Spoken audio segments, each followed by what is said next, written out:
What is up, you guys? This is Megadrive Adam here. I know I did the collection video for the Sega Genesis back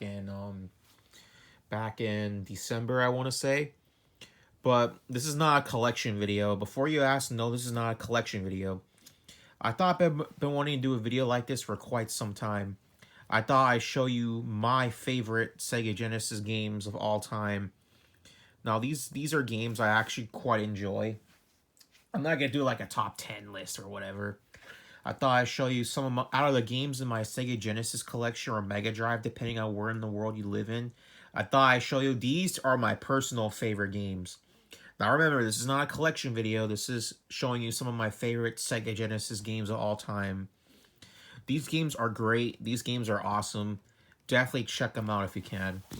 But if you have a Genesis console or play them on emulators, some of them can be very expensive. So, without further ado, let's get started. Robocop vs. the Terminator.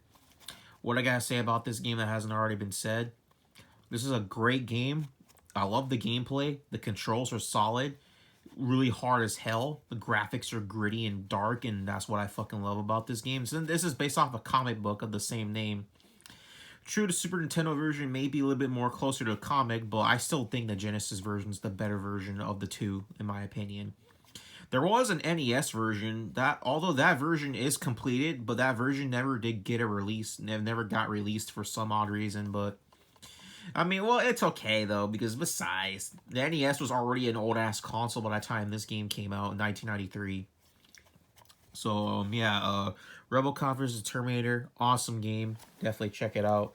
That's my favorite game number 1. Favorite game number 2 has to be Dynamite Hedy. Released in 94, or for the Genesis, obviously. There was also a Game Gear version, which is pretty much like a watered-down version of the Genesis one, but Dynamite Hedy came out in 94 by Treasure, who you may know for Gunstar Heroes, McDonald's Treasureland Adventure, Alien Soldier, Yu Yu Hakusho Meikyo Tatsujin, I believe that's how you pronounce that game, otherwise known as Sunset Fighters in Brazil. And otherwise known as Sunset Fighters in Brazil, and that was released in 1994, around the same time as Dynamite Hedy got released. So yeah, all I gotta say, man.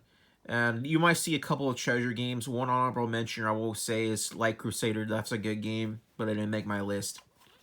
But anyway, Dynamite Hedy is a great game. It has good controls. The graphics are beautiful. The gameplay is amazing. The main character, Hedy, is fucking badass, as you can see right there. But although, if you want to try out the Japanese version, I recommend you try out the Japanese version. Because the Japanese version of Dynamite Hedy,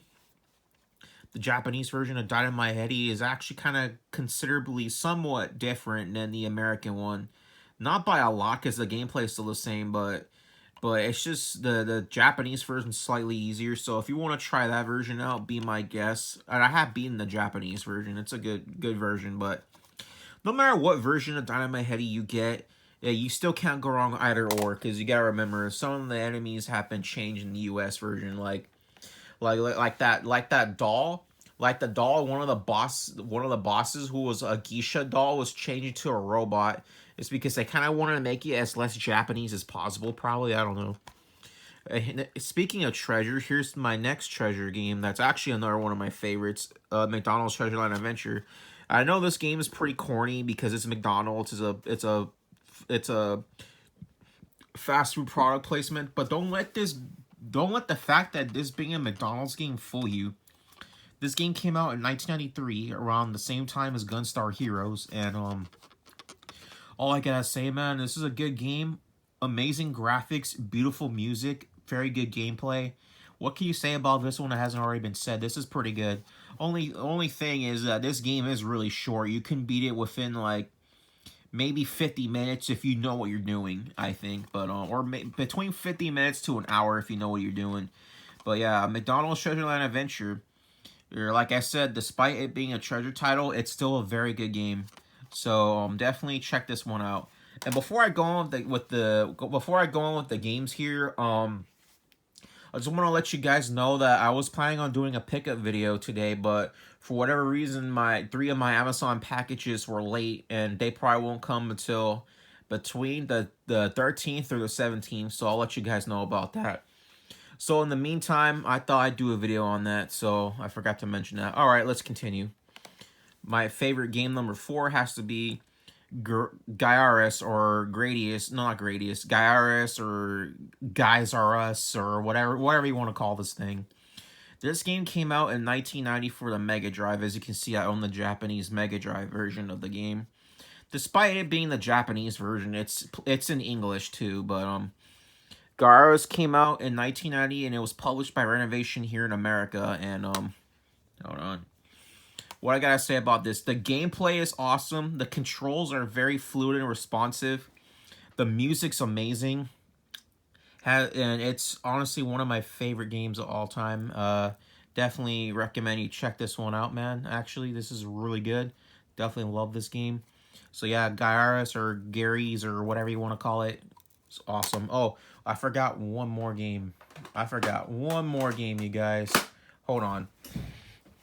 I'll just bring out the PAL version. Alright. I forgot one more game, but we'll set that there for now. But anyway, my favorite game number 5 is Ghouls and Ghosts. Released by Capcom in 1989, or like post Sega Genesis launch. Like a little bit after the launch of the Genesis, like a few weeks after, I want to say.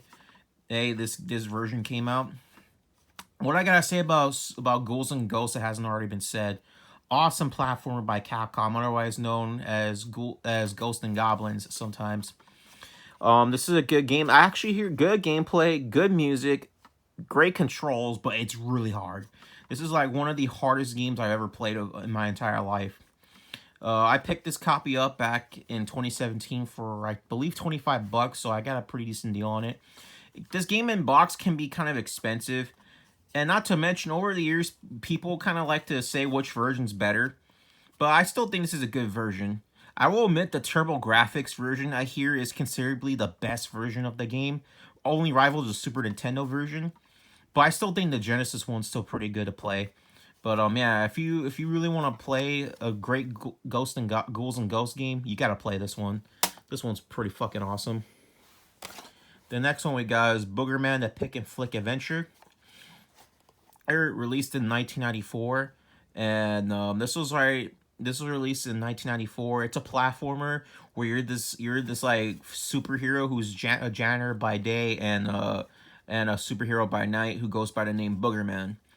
Now this game has great the game might not have the best storyline, but this game has good graphics, good music, good gameplay. Everything about this game is actually pretty good. Although I will admit, if you do plan on picking this one up, I recommend you get the Genesis version. The Super Nintendo version, although okay, it's nowhere near as good as this, and it's also very expensive on the Super Nintendo. The Genesis version's really cheap, so I recommend you get it on that. My favorite game number 7 or 8, or I lost count, but anyway, another one of my favorites on the Genesis is Midnight Resistance. This came out in 1990. It's a year after the arcade version came out. And I will tell you right here, right now, is that the arcade version, although pretty good, like music-wise, when this game came out for the Genesis, the music on here is really good. The music's actually even better than the arcade version. I actually think this version is actually a lot better than the arcade version, in my opinion. Midnight Resistance, a pretty decent Contra clone. And the controls are okay. The music's pretty good. Just everything about this game's alright, so I definitely highly recommend you check this one out if you can. I mean, if you're gonna get this game, I recommend you get it loose, because getting a loose card's not that expensive. But for some reason, getting the game in box can be very pricey for some reason. Some of them going up to like maybe $30 to $60, I want to say. I mean, I don't remember. Correct me if I'm wrong. Oh, I get a drink, but anyway. Yeah, so Midnight Resistance. Another one of my favorite games, Ristar. released on February 16th, 1995. 16th or the 15th, I don't remember, of 95. This game came out very late, somewhat late in the Genesis life cycle. Oh, this came out just a few months before the Sega Saturn came out, so that pretty much should be an indication why this game didn't sell very well. But regardless, this is a criminally underrated game on the Genesis.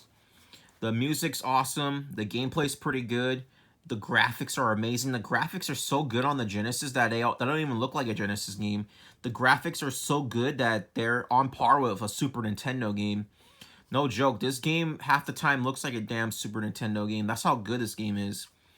And for a somewhat early 95 game on the Genesis, this game is really good. This game's no joke. Awesome game, awesome graphics. I love Ristar. I love the main character, Ristar. He's just so damn cute, in my opinion. Not to mention the Japanese version. There's, like, some mild differences with the Japanese version as well. Yeah.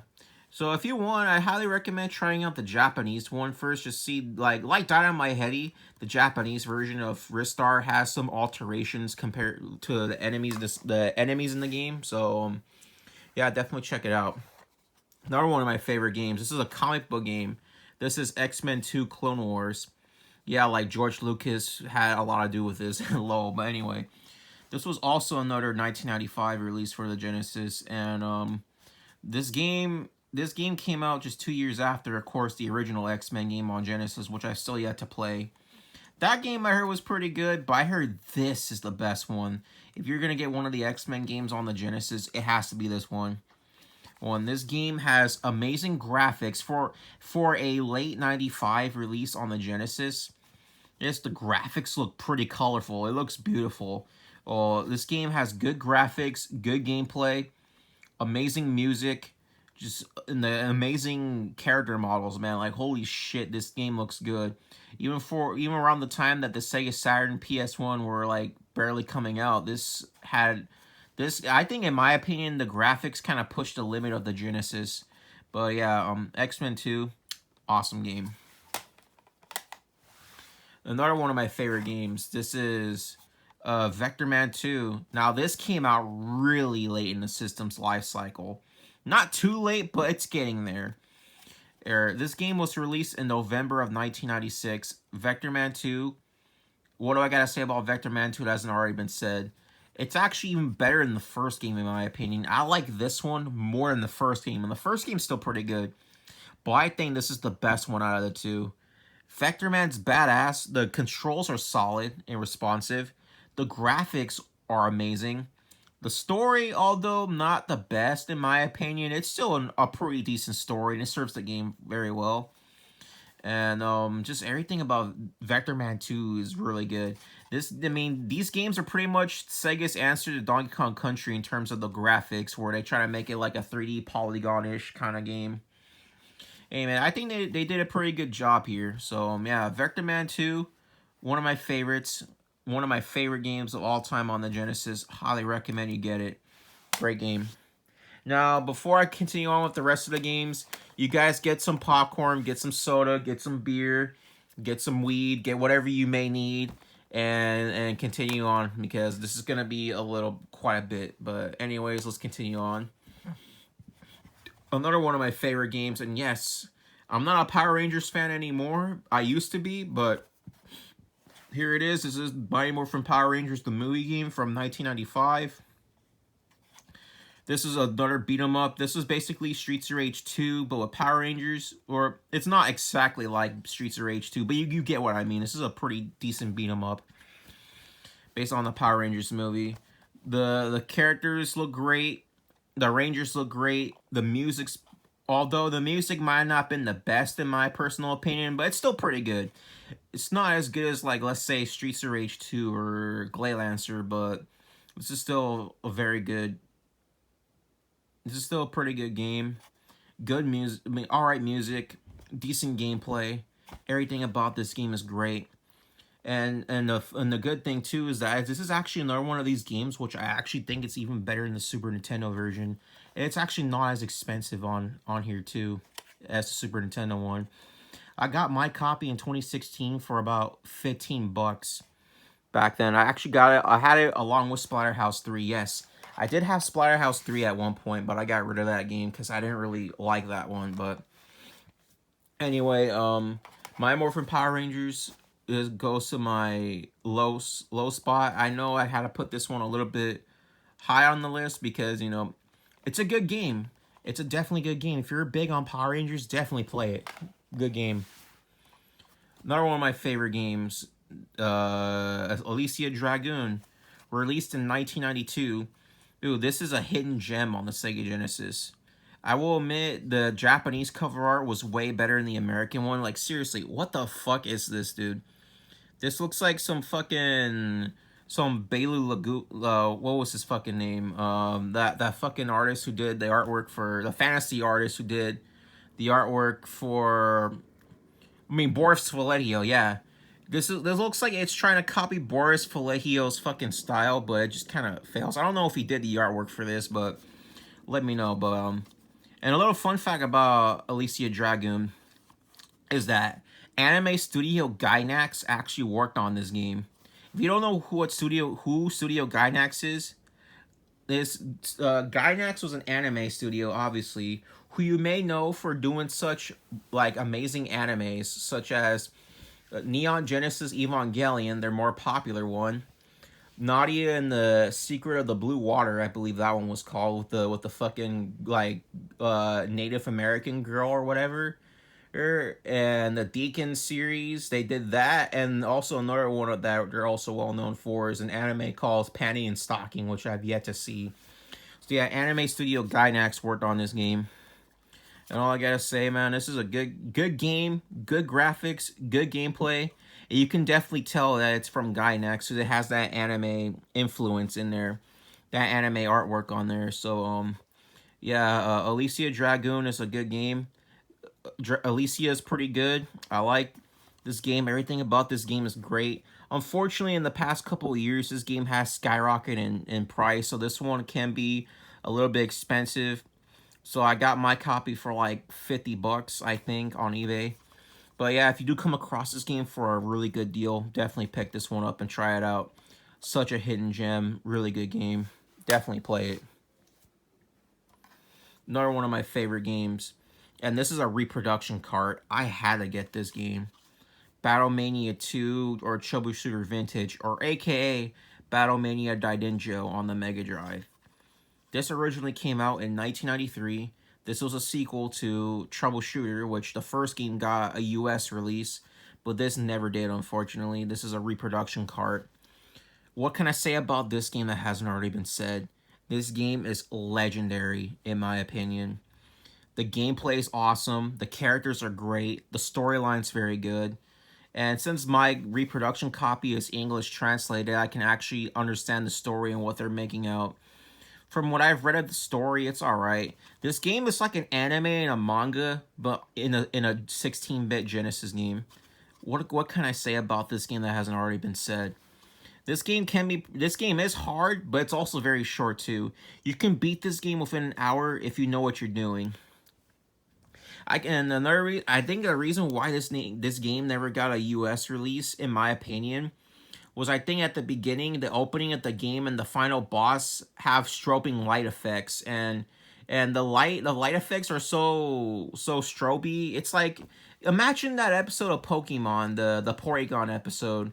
Imagine that episode, but in the cutscene of this game. Yeah, I think that's my opinion on why they never brought this game over here, because of the seizure-inducing opening. But other than that, man, if you have the time and if you don't have seizures, definitely pick this one up. A reproduction copy can cost you like $15. That's how much I got my repro. But this is not the only repro you'll see here. You'll see another one on here later. But yeah, Battlemania 2 Daidenjo or Troubleshooter Vintage. Good game. Another one of my favorites, and this is the last one for the loose carts, is Castlevania Bloodlines, released in 1994, March of '94, I believe, on the Genesis or Mega Drive. This game is fantastic. This is another one of my favorite Genesis titles from Konami.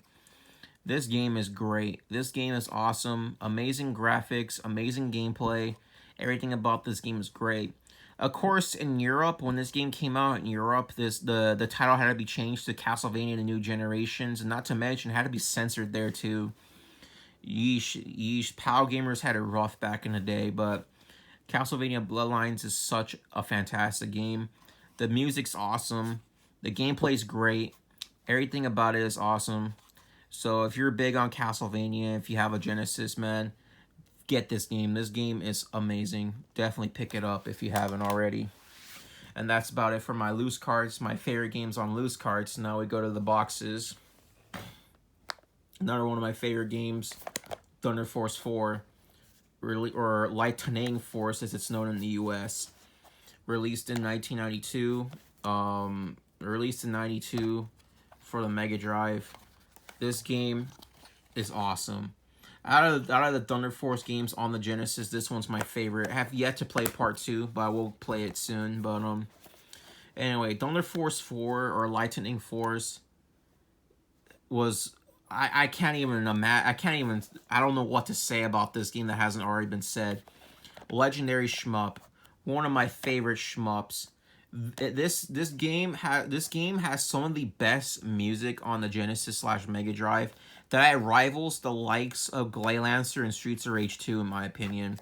As some of the best music you can hear on the system. Just overall a great game. Overall just a very good game. If you're big on shmups, man, play it. Another one of my favorite games, WrestleMania the arcade game, released in 1995. Unfortunately, my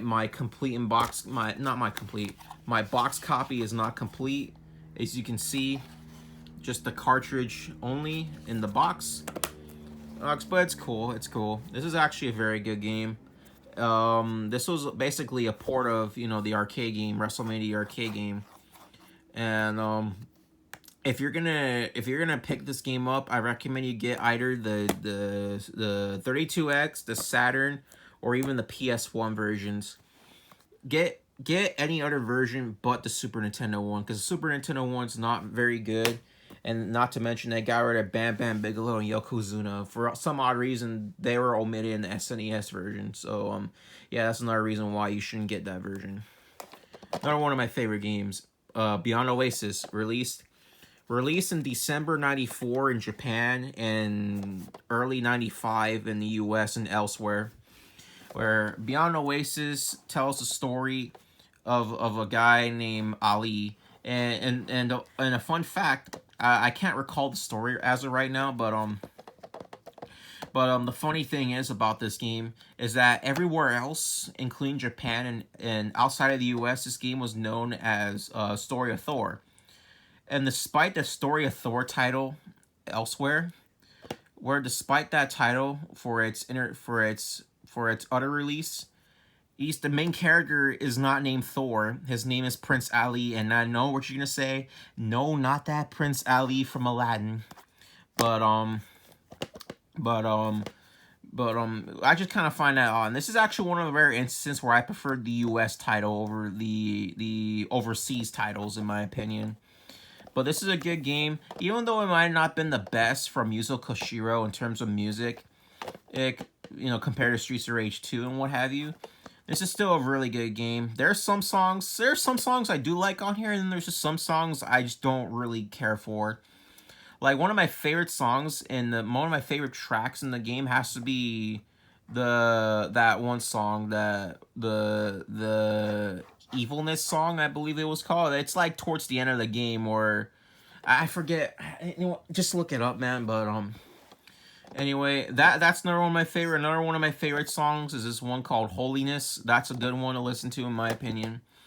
But yeah, despite that, this is still a pretty good game. It's like an RPG with beat 'em up elements. It has like this Link to the Past kind of feel to it, but this is a great game to play. Definitely, if you are a fan of like RPGs and like beat 'em ups and everything, definitely play. And this is like the only like Genesis RPG-ish kind of game that I've actually have beaten, not on the actual system, but on the Genesis Classics. Like, yeah, the Genesis Classics for the PS4. So definitely pick this one up if you can. If you can find it for a good deal, get it. It is awesome. It is an awesome game. Next one we got, another one of my favorites. This is Maximum Carnage, released in 1994. And I'm going to be honest with you guys. I prefer this, and in a way, I actually prefer the Super Nintendo version more. Only because the Super Nintendo version, I think feels more natural. Like the punches and shit, they feel more natural on the Super Nintendo than they do on the Genesis. But no matter what version of this game you get, this is still a good game. Awesome graphics, awesome gameplay, awesome everything. And of course, if you read the Maximum Carnage comics, you'll know that the storyline is mostly based off Maximum Carnage, the comic book series. I still have yet to read that. I gotta read that sometime. But anyway, Maximum Carnage is a great game. And the music was done by Green Jelly. And another fun fact, not just Green Jelly, but one of the Metallica songs, I think it was one of theirs, they had a 16-bit rendition of the Mob Rules, and that song is pretty fucking awesome. Definitely listen to that song if you can. But obviously the SNES version of that song, of that track, sounds better than the Genesis one. But despite that, definitely go get it. Another fun fact is that this game has a lot of secrets, a lot of hidden items and stuff that you're not to look at a walkthrough in order to look them up. But anyway, Maximum Carnage, pretty good. Another one of my favorites, Mechs from 1991. This is, of course, the arcade port to Mechs. This game has great graphics, good controls, good gameplay, good everything about this one too. And it's a pretty good top-down shooter from Capcom. If you're a big Capcom fan, definitely you need to play this. You need to play this game so much. This is such a good game. And definitely pick this one up, man. This game is great. Great game, great music, great gameplay, great everything about it. So Mechs, definitely check that one out. And then we're getting to the big one here. Another one of my favorites, but this is my second favorite treasure title next to another one we're going to get to later on. Is Gunstar Heroes, released in 1993. Gunstar Heroes is such... I don't know what else to say about it. I'm very speechless with this one as well. Well, this game has good graphics, good gameplay, good characters, good everything.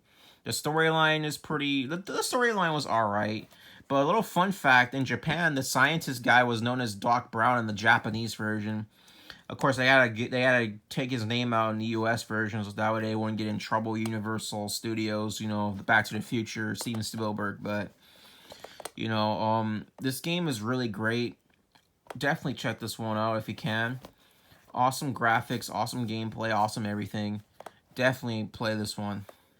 Definitely play this one.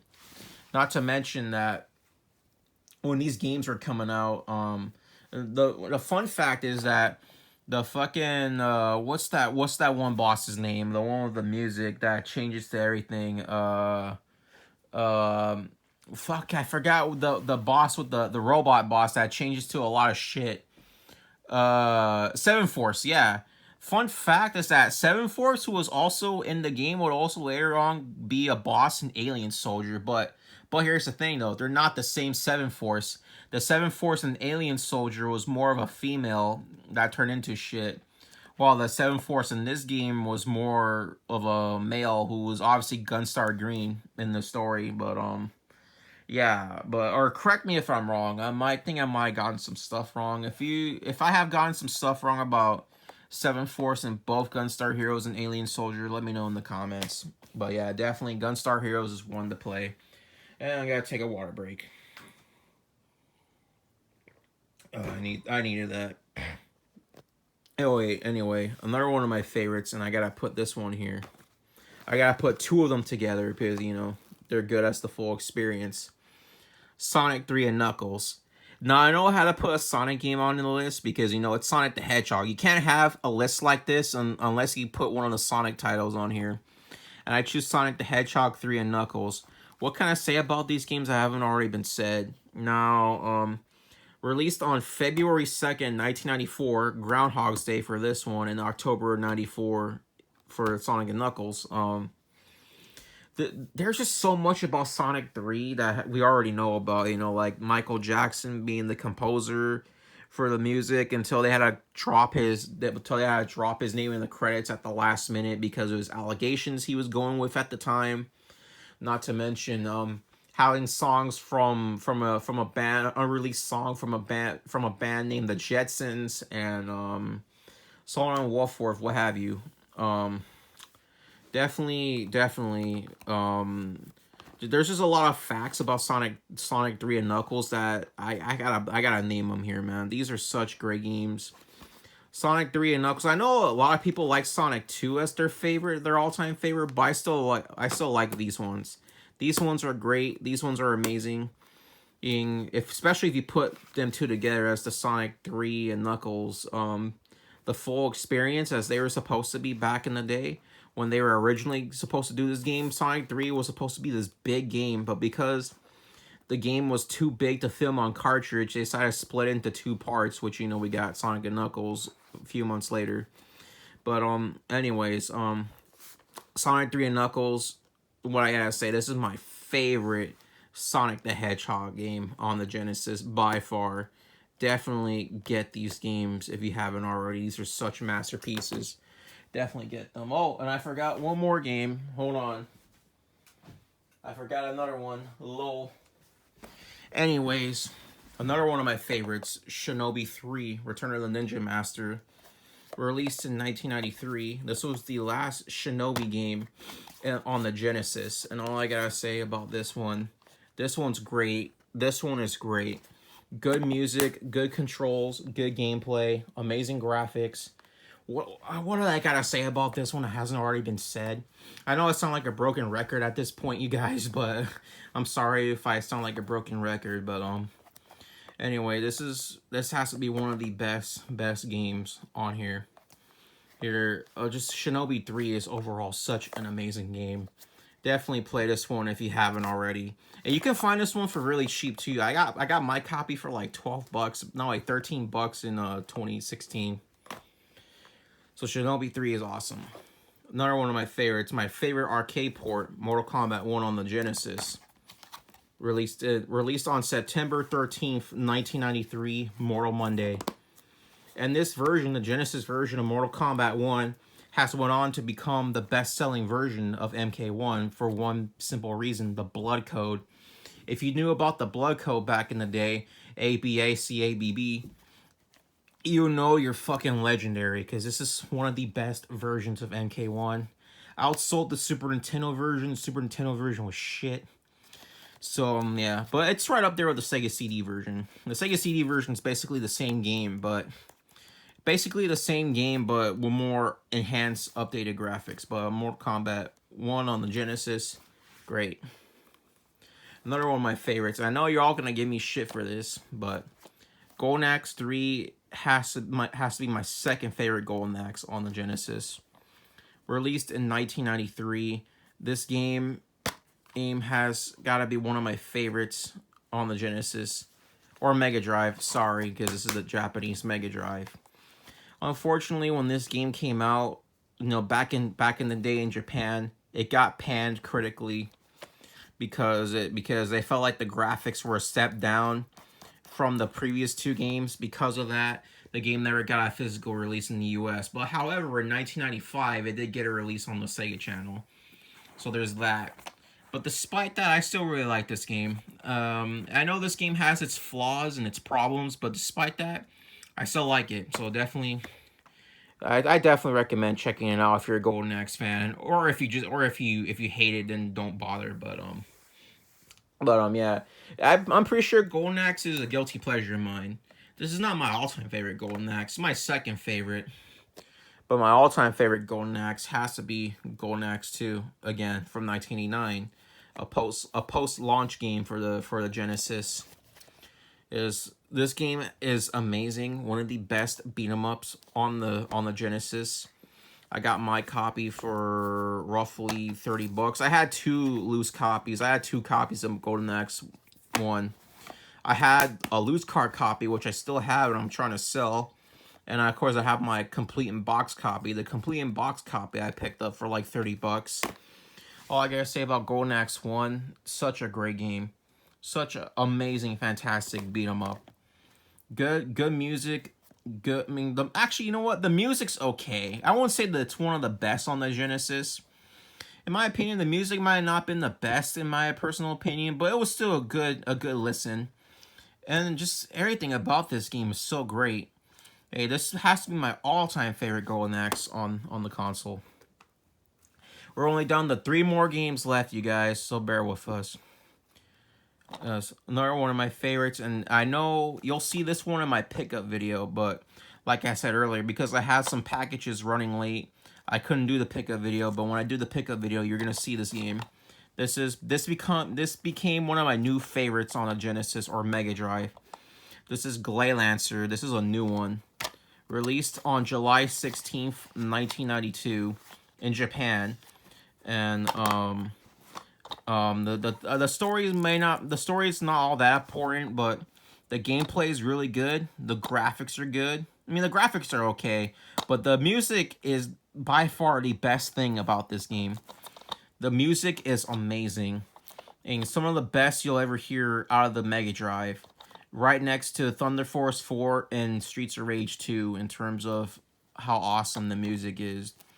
And I got my copy, my reproduction copy. This is an English translated copy that I got reproductioned for about 40 bucks, I want to say. I got it for nearly $40.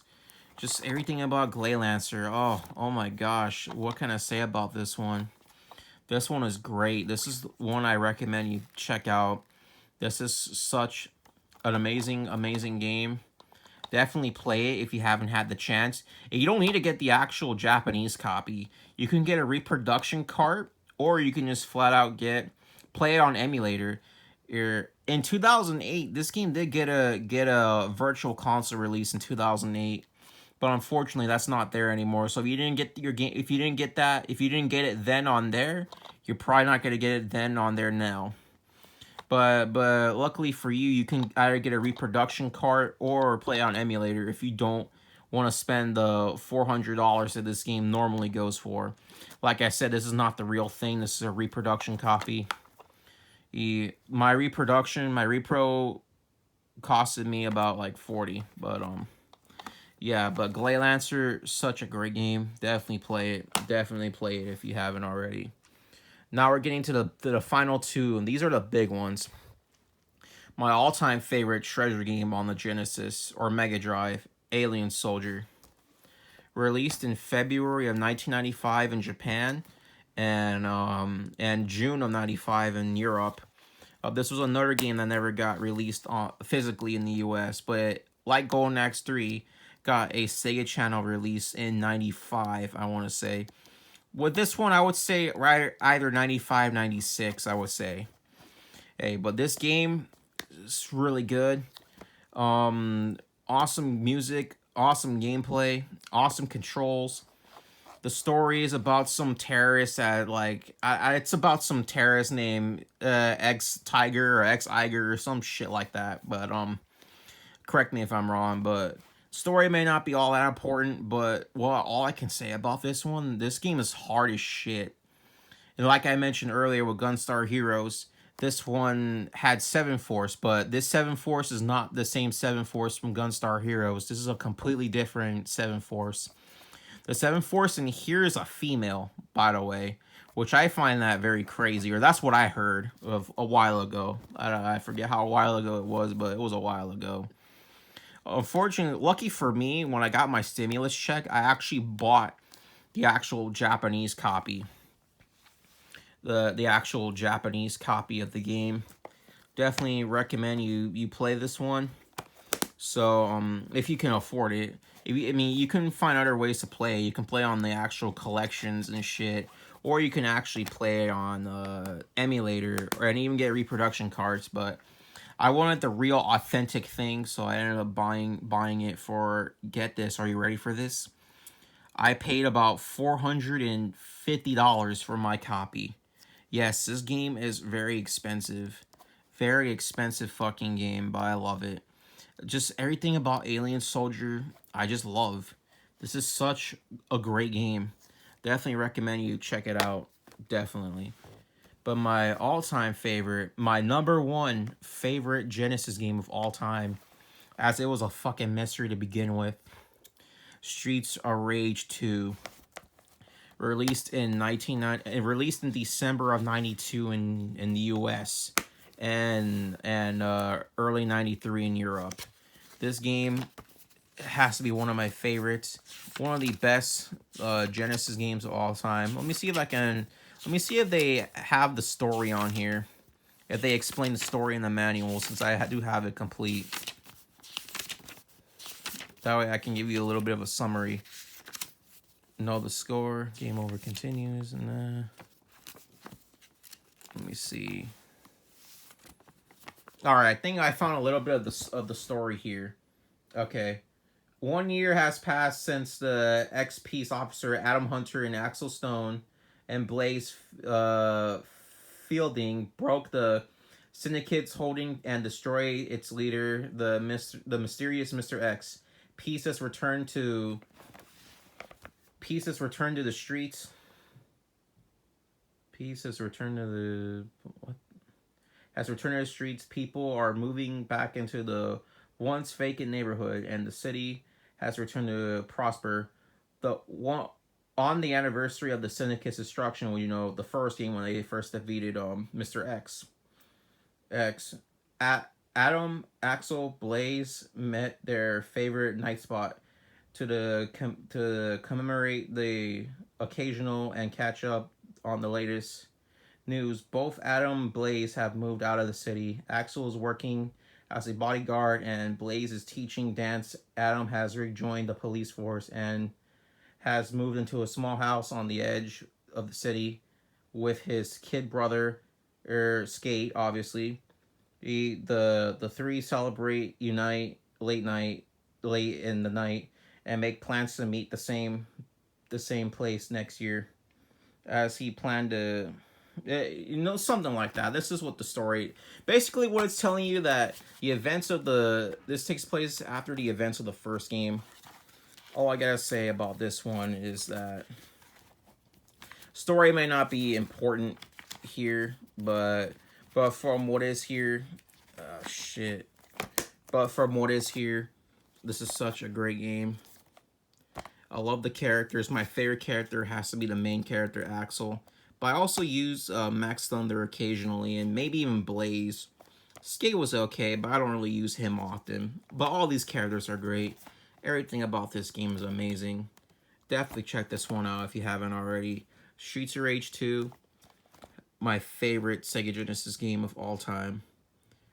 I'm a legendary series, and I'm glad this series got brought back last year with Streets of Rage 4. So, yeah. Fantastic. Anyways, you guys, this has been my favorite. This is not a collection video. Before you ask, no, this is not a collection video. This is showing off my favorite games in my Genesis library. This console has had a lot of amazing games, and it was rival to the Super Nintendo back in the 90s. Yeah. If you do find a Sega Genesis, I recommend you get some of these games. Some of them are very cheap and inexpensive, while others can be kind of pricey, like Guyaris, Ristar, and Alien Soldier. You know, like I said, that game never got a US release physically. Well, this has been my favorite Sega Genesis / Mega Drive games. This is Mega Drive Adam signing out. Peace out, you guys, and have a good day. Peace the fuck out.